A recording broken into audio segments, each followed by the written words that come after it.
બનાસકાંઠા જિલ્લાના વિભાજનને લઈને ચાલી રહેલા વિવાદ વચ્ચે આજે એક મહત્વપૂર્ણ ઘટનાક્રમ સામે આવ્યો છે, જેમાં ધાનેરાને બનાસકાંઠામાં સમાવિષ્ટ રાખવાની માંગ સાથે છેલ્લા 26 દિવસથી ચાલી રહેલા આંદોલનના પગલે જિલ્લા કલેક્ટરે સ્થાનિક આગેવાનો સાથે બેઠક યોજી હતી।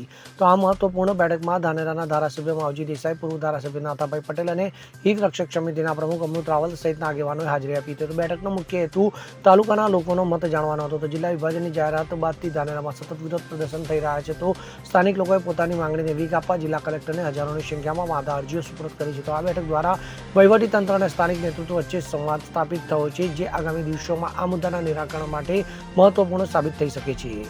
Bureau report, CN24 news. હવે જુઓ દેશ દુનિયાની તમામ ખબરો તમારી આંગળીના ટેરવે। ઉઠાવો મોબાઈલ અને Google Play Store પરથી ડાઉનલોડ કરો અમારી CN24 ન્યૂઝ મોબાઈલ એપ।